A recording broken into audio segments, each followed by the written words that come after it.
I was a star. And he really was. He was very handsome. He didn't even have, when I met him, he didn't have a beard, and he was very handsome. He said, my parents were rich.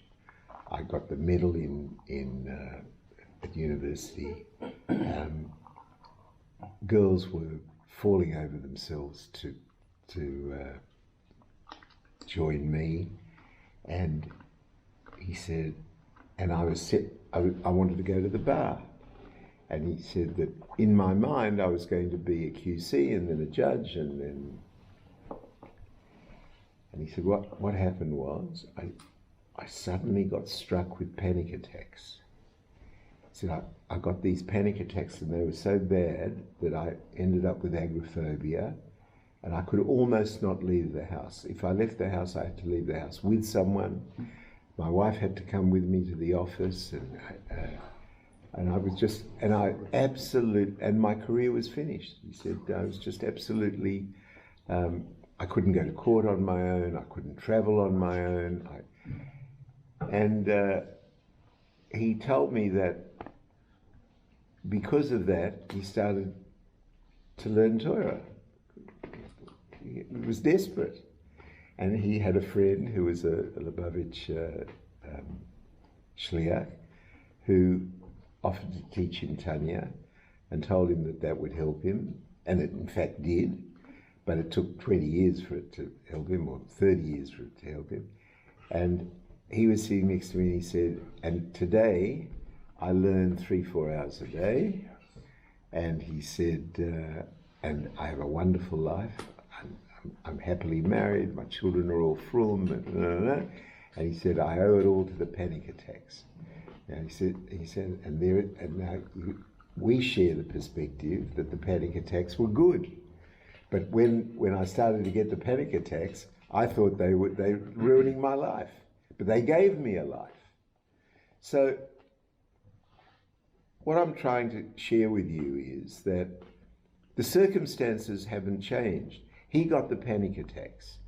The panic attacks manifested themselves in the same way. His reaction to the panic attack was the same thing. He took the same precautions with it. He used to drink a lot of alcohol to counter the fear that he got with the panic attacks. But one way of looking at it is that the panic attacks were devastating and ruined his career. And the other way of looking at it was that the panic attacks were instrumental in him not being misled by a stupid life of vain achievement and getting instead a life of real achievement and real satisfaction. And he said to me, he said, Kremnizer, I can tell you, I can take a Sefer Torah and I can swear on it that I am a happy man. And he meant it. And he is. To this day, these panic attacks have gone now. I don't know whether he's got help for it or not. But I'm trying to introduce you to the perspective that what happens to you suddenly becomes a question of your view of it. That it's happening to you purposefully, we've learned in terms of Hashgacha Pratis.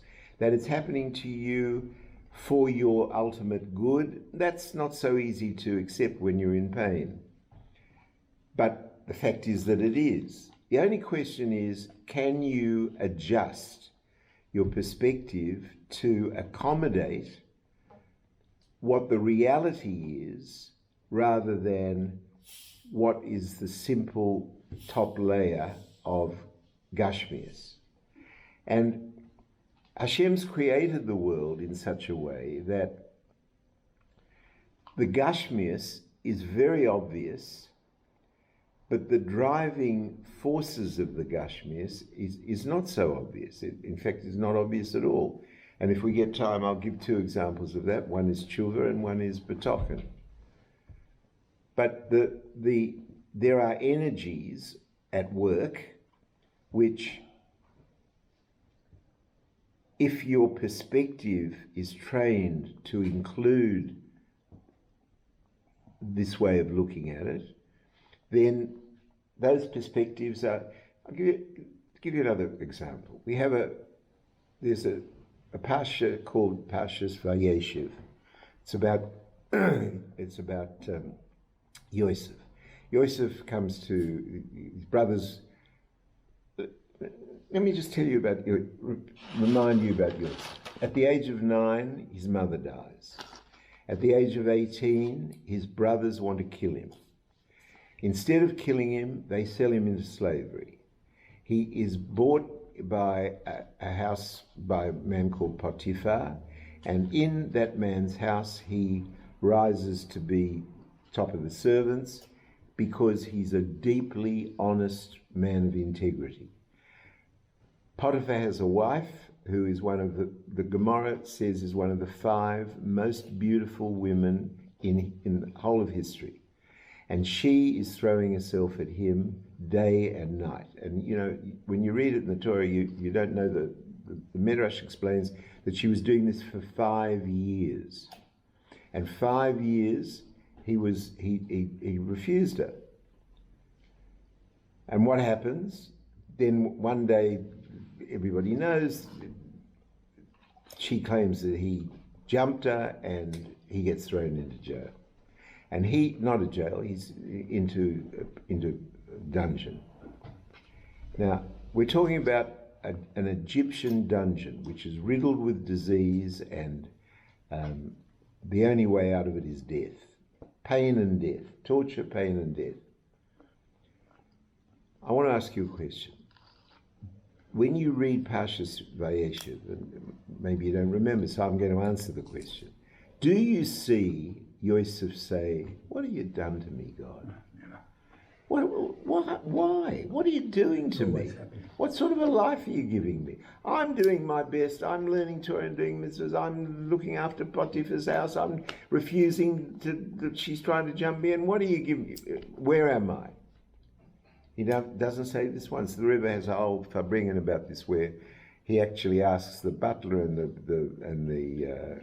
the baker why they have a bad expression on their face, and the Rebbe asks the 2 questions. One, what does he expect? Does he expect them to be farbrengen because they're in an Egyptian dungeon?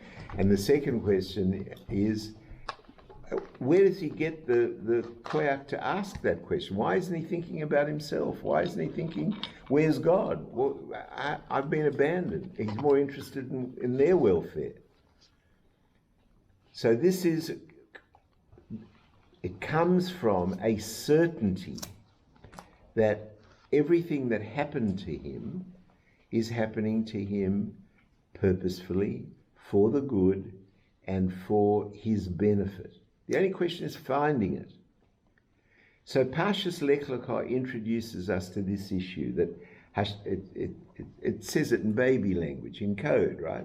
That Hashem appears to Avram and he says, "Go to a place that I'm going to show you." And he goes to the place that he shows you. And there's a famine, and he doesn't say anything. And then he goes to Mitzrayim. And then there's a whole issue with his wife and whether Paro is going to take his wife. But then he leaves with great wealth. What's going on here? What's going on here is that who says that you and I have got to understand God? Who says? The reality is that God's created everything in creation and is totally hidden. So if he's totally hidden, how do you and I expect to outsmart him in, first of all, discovering him, finding him, and second of all, working out